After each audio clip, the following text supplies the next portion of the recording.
जैन साथियों, कैसे हैं आप? आशा करता हूं कि ठीक होंगे और आपको बहुत खुशी हो रही होगी क्योंकि एनटीपीसी ग्रेजुएशन लेवल के साथ साथ अब अंडर ग्रेजुएशन लेवल का भी वैकेंसी आ चुका है और हम आपके साथ हमेशा जुड़े रहेंगे और हाजिर हैं आज भी मैथ के कुछ ऐसे संग्रह क्वेश्चन लेकर जो कि प्रीवियस पेपर में पूछा जा चुका है और जिसके टाइप पूछने का प्रबल संभावना है। आइए देखते हैं पहला क्वेश्चन है कि रितेश 20% के लाभ के साथ 36 रुपया में एक पेन को बेचता है। एक पेन को रितेश जो है वह 36 रुपया में बेचता है। कब? जब उसे 20% का लाभ होता है। करे 33 रुपया में, यदि इसी पेन को 33 रुपया में बेचे तो उसे कितना रुपया का लाभ या हानि होगा? तो एकदम सिंपली बात है, ये 36 रुपया में बेचता है तो 20% का लाभ होता है। कितना परसेंट का? 20% का लाभ होता है। माने 20% का लाभ का मतलब कि देखो, कोई भी वस्तु का मूल्य 100% होता है, अब 20% लाभ कहा जाएगा तो वह हो जाएगा 120। माने 36 रुपया जो है वह 120% है। तो 1 रुपया कितना है? 120/36 है। लेकिन कह रहा है कि 33 रुपया में बेच रहा है तो कितना कितना परसेंट का लाभ होगा? तो 36 रुपया 120% है। क्यों भाई? क्योंकि 36 रुपया में बेचने पर 20% का लाभ हो रहा है। लाभ का मतलब होता है कि 100 में जोड़कर यह 120% है, तो 1 रुपया 120/36 हो जाएगा। तो 33 रुपया कितना होगा? तो 33 से गुना कर दीजिए। अब इसको काटिए, काटने पर क्या होगा? 11 3 33, ये 12 से 36 से कट जाएगा तो 10 होगा। यह 110 हो जा रहा है। माने आप देख पा रहे हैं कि 33 रुपया में बेच रहा था तो 120% इसका मूल्य हो जा रहा था, और जब 36 रुपया में बेच रहा था तो 120% मूल्य हो जा रहा था, और जब 33 रुपया में बेच रहा है तो इसका मूल्य हो जा रहा है 110%। अब आप ये भी जानते हैं कि जब खरीदा होगा तो खरीद मूल्य जो होता है, क्रय मूल्य, वह 100% होता है और बेच रहा है 110% में, तो इसको फायदा कितना का हुआ? इसको फायदा हुआ 10% का। ठीक है, अगले प्रश्न को देखते हैं। अगला प्रश्न क्या है? अगला प्रश्न कह रहा है कि एक लाइट हाउस है। यहाँ पे क्या है? एक लाइट हाउस है और यहाँ कर है कि समुद्र में एक जहाज है। यह जहाज है और यह जहाज जो है वह 30 डिग्री का कोण बना रहा है। ये 30 डिग्री का कोण बना रहा है और ये कर है कि लाइट हाउस जो ए बी है, इससे इसकी दूरी कितनी है? 20 मीटर है। इसकी दूरी जो है वो 20 मीटर है और यह ऊंचाई नहीं मालूम है, एक्स मान लेते हैं। अब यह देखिए, यह पी है और यह बी है, तो हम सूत्र लगा दें, tan थीटा, tan 30 पी बटा बी। पी मतलब x/20 हो जाएगा। अब कैलकुलेट कर लीजिए, tan 30 का मान क्या होता है? tan 30 का मान निकालें तो 1 बटा, माने अगर tan 30 का वैल्यू हम लोगों को ज्ञात करना है तो कितना होगा? तो ये तो आपका अगर tan 30 हम लोगों के पास है और नमन कोण कर है 30 डिग्री, तो यह 30 है, और tan 30 का वैल्यू अगर हम ज्ञात करें तब यह मान कितना होगा? तो समुद्र तल से 20 मीटर की ऊंचाई है, 20 मीटर की दूरी है, और समुद्र से एक जहाज जो है अनमन कोण है उसका 30 डिग्री है। लाइट हाउस के आधार से कितनी जहाज की दूरी कितनी है? माने इसकी ऊंचाई तल से यह जो है 20 मीटर, यह ऊंचाई दिया हुआ है। यह कितना ऊंचाई है? 20 मीटर, और यह कितना है? x है। तो अब क्या करेंगे? आपके पास ऊंचाई जो है वह 20 है और यह दूरी पूछा जा रहा है, तो दूरी पूछा जा रहा है तो tan 30 होता है 1/√3, ये 20/x, कैंचिया गुना कर दीजिएगा तो 20√3 हो जाएगा। मतलब आपका जो उत्तर आएगा वह क्या आएगा? 20√3 हो जाएगा। समझ लेते हैं। एक लाइट हाउस, इसकी ऊंचाई समुद्र तल से 20 मीटर है, यह 20 मीटर हो गया, और कह रहे कि यह जो कोण बना रहा है अनमन कोण 30 डिग्री का, तो यह 30 तो मतलब ये भी 30। यह डिस्टेंस पूछ रहा है, यह x मान लेते हैं। tan 30 होता है p/b, माने 20/x कैलकुलेट करेंगे तो 20√3 हो जाएगा। ठीक है, अगले प्रश्न को देखते हैं। अगला प्रश्न समझ लीजिए। 10 प्रेक्षण का माध्य 17 है। 10 प्रेक्षण है और माध्य 17 है, तो गुणा करेंगे तो 170। टोटल आपका 10 प्रेक्षण का योग आ गया 170। करे कि एक और प्रेक्षण जोड़ा जाए, एक और प्रेक्षण जोड़ा जाएगा तो हो जाएगा, 10 है तो 11 हो जाएगा, लेकिन माध्य हो जाएगा 16। तो इसका टोटल निकालना है, तो तो टोटल निकालने के लिए माध्य हमें संख्या से गुणा करना होता है। यह हो जाएगा 176। जरा सोचिए कि 10 प्रेक्षण का माध्य 170 है, 11 प्रेक्षण का 176 है, तो कितना का डिफरेंस है? 6 का डिफरेंस। मतलब वह 11वां नंबर जो नया जो आया है उसका मान है 6। ठीक है, ये 10 प्रेक्षण था, माध्य था 17, तो टोटल निकालने योगफल, तो 10 गुणे 17 170। फिर करे एक और आ गया, तो प्रेक्षण 11 हो गया और माध्य कह रहे कि 16 है, 16 में 11 से 176 हो गया, था 170 हो गया 176, तो इस कितना ज्यादा है? ये 6 ज्यादा है। ठीक है, अगले प्रश्न को देखें। अगला प्रश्न है कि अरुण और अमित एक काम को करते हैं और 9 दिनों में अरुण करता है और 12 दिनों में अमित करता है। यदि वे एकांतर क्रम में काम करना शुरू करते हैं तथा अमित पहले कार्य शुरू करता है तो संपूर्ण कार्य कितने दिन में होगा? तो अमित एक दिन में काम कितना करेगा? अमित 12 दिन में काम करते, ठीक है, एक दिन में कितना करेगा? 1/12। अरुण एक दिन में कितना करेगा? 1/9। यह एक दिन, यह एक दिन, टोटल काम कई दिन का है? 2 दिन का। कैलकुलेट कर लीजिए, लघुत्तम 36 हो जाएगा, बढ़ती 36 और नचौ का 36, 7/36। मतलब यह है कि 2 दिन में काम हो रहे हैं 7/36। करे कि नहीं? हमको 35/36 काम चाहिए। तो 36 तो ठीक है, 35 मंगाने के लिए ऊपर 5 से गुना, तो इसमें भी ऊपर 5 से गुना, यह हो जाएगा 35/36 काम, और ये भी हो जाएगा 5 गुना 10 दिन। मतलब 35/36 काम करने के लिए इसको कितने समय लगे? इसको समय लगा 10 दिन। ऑप्शन नंबर ए हो जाएगा। क्लियर है? अब देखते हैं अगले प्रश्न को। अगला प्रश्न क्या है? क्वेश्चन अब यह है कि एक दुकानदार जो है अर्पणा, अर्पणा एक वस्तु का अंकित मूल्य बदलकर क्रय मूल्य से अधिक करती है 50%। क्रय मूल्य देखिए, कोई भी क्रय मूल्य होता है 100%, आपने उसका अंकित प्रिंट कर दिया 50% ज्यादा, माने आपने प्रिंट कर दिया 150 का। अब करें लगभग 10% का लाभ हो रहा है, लाभ हो रहा है 10% का। तो अब जरा समझिएगा, व्यक्ति चाहता है, अर्पणा चाहती है कि 100% जो खरीदी है, 100% में किसी वस्तु को खरीदी है, उस पर प्रिंट लगा दी 50% ज्यादा 150 में। चाहती कि नहीं हमें 10% ही फायदा हो। 10% फायदा का मतलब यह होता है कि 100 का वस्तु है तो बेचना है 110% में। अब देखो 150 रुपया तो प्रिंट की है और बेचना चाहती है 110 में, तो मतलब क्या है? मतलब यही ना है कि छूट देगी कितना का? 40 रुपया इसको छूट देना पड़ेगा। छूट हमेशा अंकित मूल्य पर होता है, अंकित मूल्य नीचे हो गया, छूट हो गया 40 का, परसेंट निकालना है तो गुना में 100, एक कट जाएगा, 3 पचे 15, 5 से तो 20, ये 80/3 भाग दीजिएगा 26.66 आ जाएगा। ठीक है, तो 26.66 का मतलब कितना परसेंट? ये लगभग हो जाएगा 27%। लगभग कितना हो जाएगा? 27% छूट इसको देना पड़ेगा। ठीक है, अगले प्रश्न को समझते हैं। अगला प्रश्न क्या है? कर एक थोक विक्रेता 1 रुपया में 7 हेयर क्लिप खरीदता है। 1 रुपया में 7 हेयर क्लिप खरीदता है। 40% का लाभ प्राप्त करने के लिए उसे 1 रुपया में कितना बेचना पड़ेगा? तो देखो करना क्या होता है, रुपया को लिखते हैं ऊपर और वस्तु को लिखते हैं नीचे। 1 हो गया 7। एक खरीदा है तो खरीद मूल्य अर्थात क्रय मूल्य अपने आप में होता है 100%, लेकिन 40% जब लाभ कमाना है तो एक कर देंगे 140। ठीक है, रुपया ऊपर वस्तु नीचे, 1/7 हो गया। खरीदता है तो नीचे 100, अब बेचता है 40% लाभ पर, माने यह 140। काटिए इसको, 2 से 2 पचे 10, 1/5 हो गया। 1/5 का मतलब क्या? माने खरीदता है तो खरीदा है तो नीचे 100, अब बेचना है 40% लाभ पर तो 140 ऊपर, काट देंगे तो 1/5 आ जाएगा, माने 1 रुपया में 5 को इसको बेचना पड़ेगा। आपका सही उत्तर हो जाएगा बी नंबर, 1 रुपया में 5 आपको बेचना पड़ेगा। ठीक है, अगले प्रश्न की ओर चलते हैं। अगला प्रश्न क्या है? आशा करता हूं कि समझ पा रहे होंगे, ये बहुत ही आसान टाइप है और इसको समझना भी बहुत आसान है।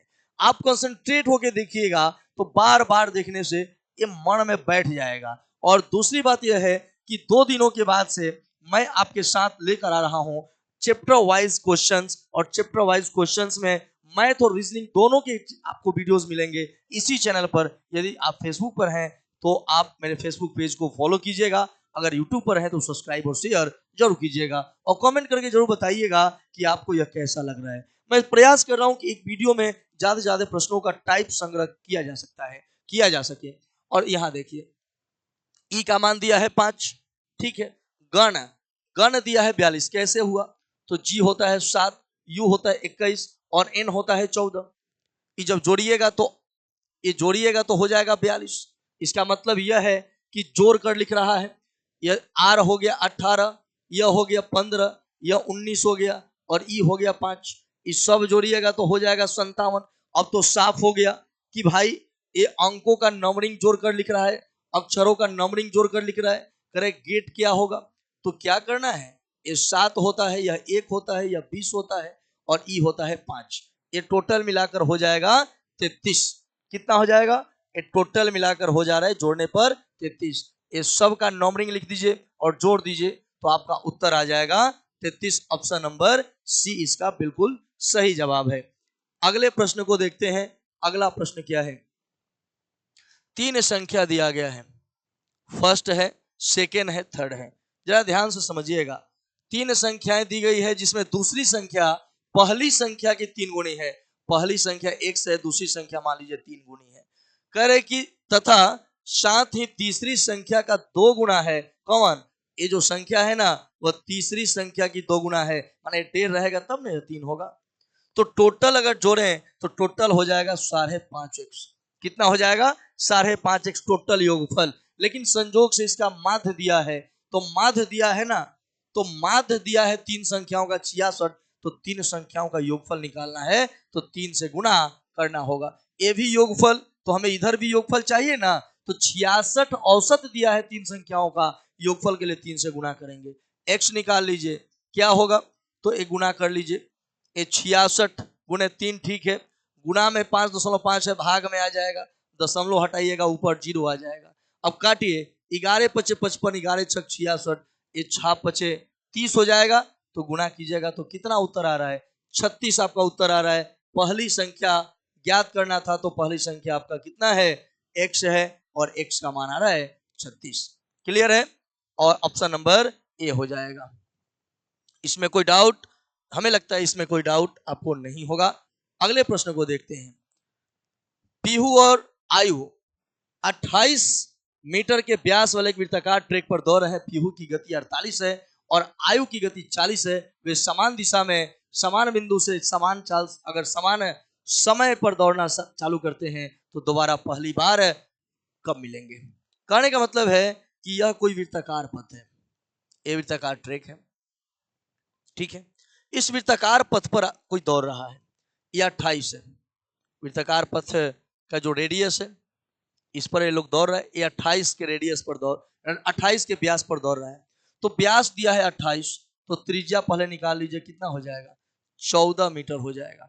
आप जानते हैं जब ये दौड़ रहा है लोग, तो दौड़ रहा है मतलब क्या निकालना होगा? दूरी निकालना होगा। और दूरी क्या होगा? दूरी होता है 2 पाई आर होता है। तो 2 पाई का मान 22/7, आर का मान 14, काट दीजिएगा 88 मीटर आएगा। मतलब साफ है कि पीहू दौड़े या आयु दौड़े, एक राउंड में उसे 88 दूरी तय करना होगा। सबसे पहले व्यास दिया था, मैंने त्रिज्या निकाल दिया, 28/2 करके 14 त्रिज्या आ गया। दूरी निकाल लीजिए कि एक राउंड का दूरी क्या होगा? 2 पाई आर।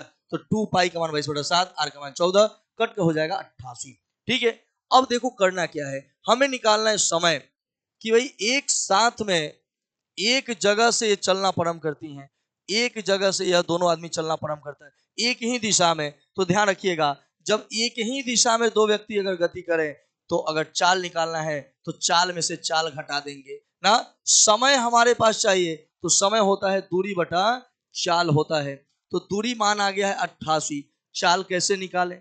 तो एक का पीहू का गति है 48 और आयु का गति है 40, एक के दिशा में चल रहा है, तो चाल में से चाल घटा देंगे तो 8 आ जाएगा। तो टोटल चाल 8 माना जाएगा, काटिएगा तो 11 हो जाएगा। मतलब यह 11 सेकंड में पुनः वे एक दूसरे से मिल जाएंगे। आपका ऑप्शन नंबर बी बिल्कुल सही है। ठीक है, अगले प्रश्न को देखिए। क्या अगला प्रश्न देखते हैं कि अगला प्रश्न क्या है। अगला प्रश्न यहां से, ये अधूरा क्वेश्चन था दोनों। यहां से 90 किलोमीटर प्रति घंटा की चाल से दौड़ है सुपर फास्ट, मतलब ये सुपर फास्ट है, ये ट्रेन है और ये क्या है, बाइक है। ये 90 किलोमीटर प्रति घंटा है और ये 36 किलोमीटर प्रति घंटा है। सबसे पहला तो बात यह है कि हमें जब ये मालूम होना चाहिए कि दोनों एक ही दिशा में चल रहा है तो चाल में से चाल घटाएंगे, तो चाल आपका आ जाएगा घटाने पर 54 आ जाएगा। लेकिन एक किलोमीटर प्रति घंटा है ना, 5/18 से गुना कर दीजिए तो मीटर प्रति सेकंड में हो जाएगा, तो चाल आपका यह हो जाएगा। सवाल यह है कि ट्रेन और बाइक दोनों एक ही दिशा में जा रहे हैं, इसमें एक ही दिशा नहीं लिखा है, एक ही दिशा छूट गया होगा, नहीं तो एक ही दिशा नहीं रहेगा तो गड़बड़ हो जाएगा। एक ही दिशा रहे या चाहे विपरीत रहे, तो विपरीत रहेगा तो जोड़ेंगे, अगर एक ही दिशा में रहेगा तो चाल में से चाल घटाएंगे। करे कि तो बाइक को रेलगाड़ी 25 सेकंड में पार कर जाए तो रेलगाड़ी की लंबाई क्या करें, क्या ज्ञात करना है।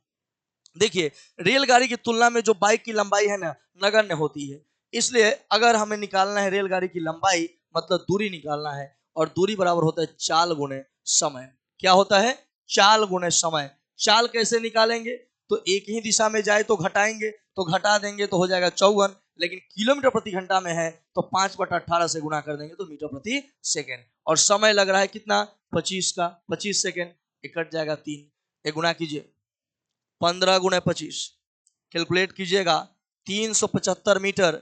मतलब यह है कि रेलगाड़ी की जो लंबाई आ रही है वह 375 मीटर हो रही है। ठीक है, माने 375 मीटर लंबाई है रेलगाड़ी की। क्लियर है। अगले प्रश्न को देखते हैं। देखिए अगला प्रश्न क्या है।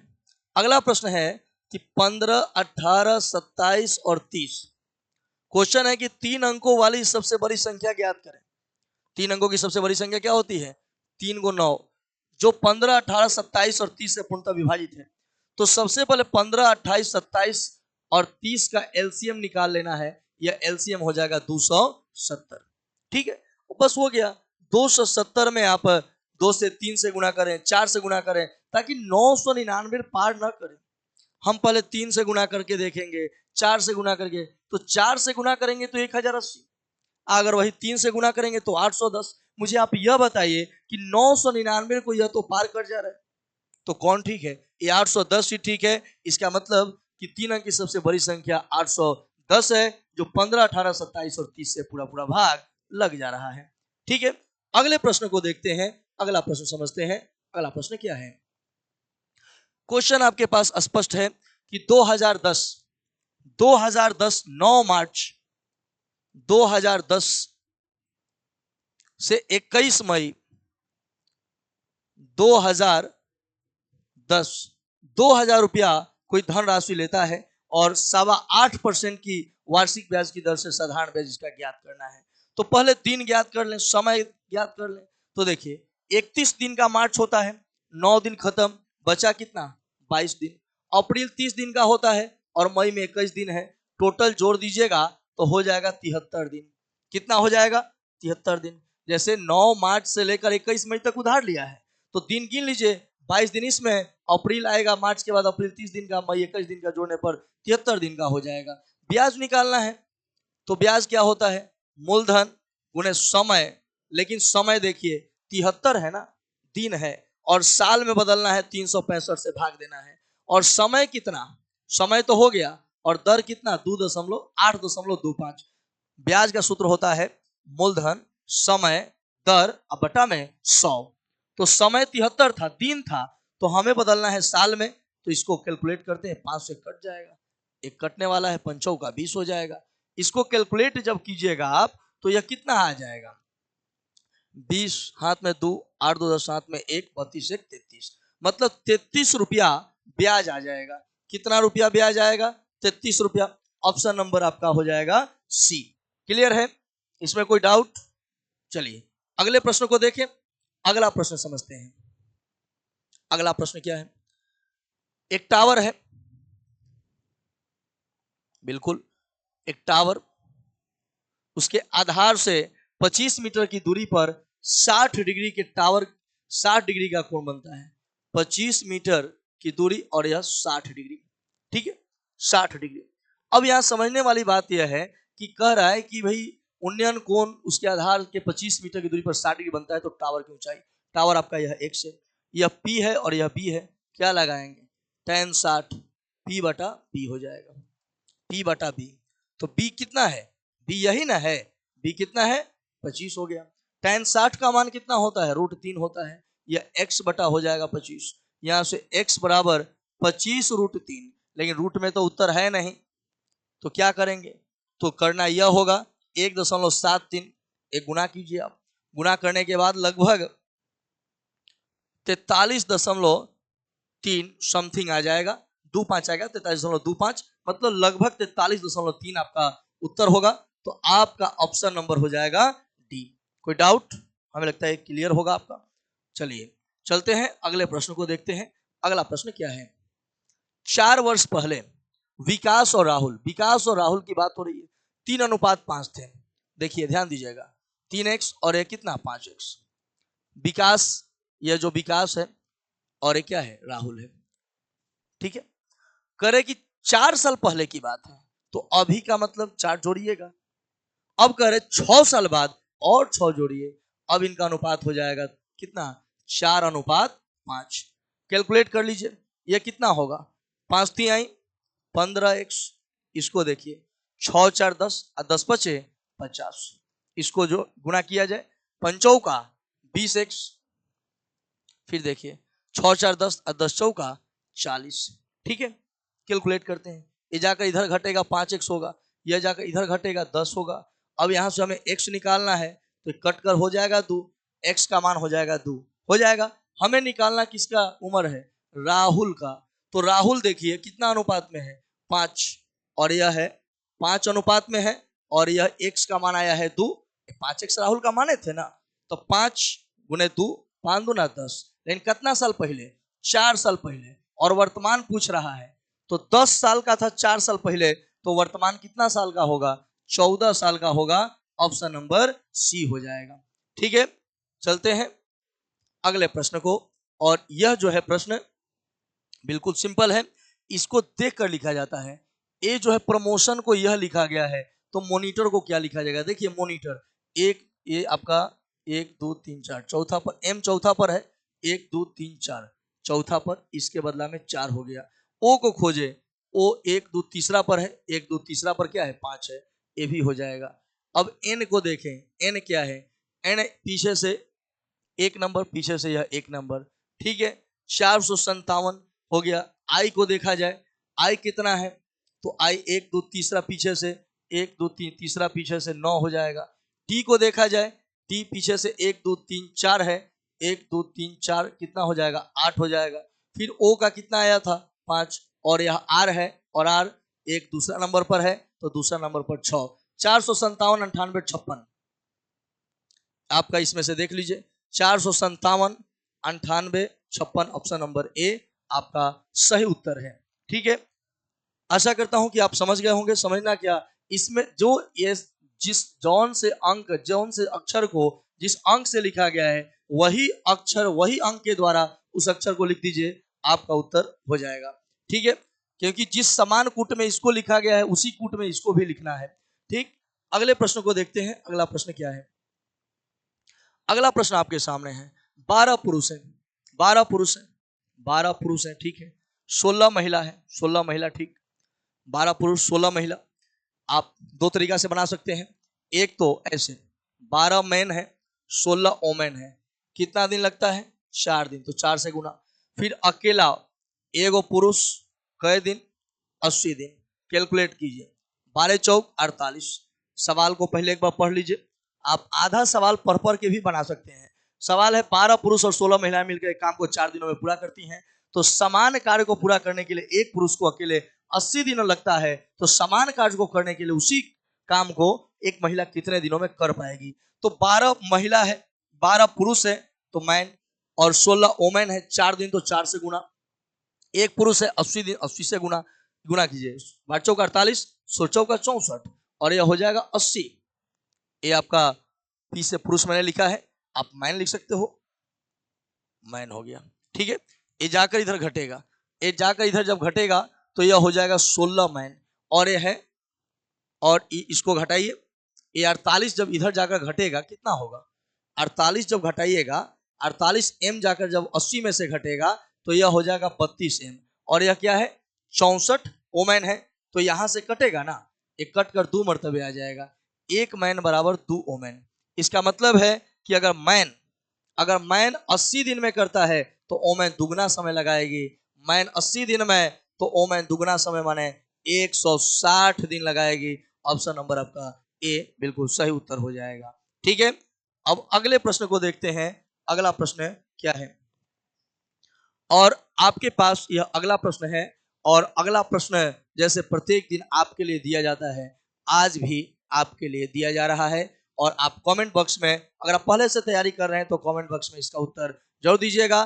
तो यह कैसा लगा आज का यह वीडियो जरूर कमेंट करके बताइएगा, और कमेंट करके आप जरूर बताइएगा कि आपके लिए और सहायता मैं क्या कर सकता हूं। मिलते हैं अगले वीडियो में, दीजिए इजाजत, जुड़े रहिए हमसे। अगर आप हमें फेसबुक पर देख रहे हैं तो इसे फॉलो कीजिएगा, और यूट्यूब पर देख रहे हैं तो इसे शेयर और सब्सक्राइब जरूर कीजिएगा, और कमेंट करना ना भूलिएगा। धन्यवाद मित्रों, मिलेंगे अगले वीडियो में।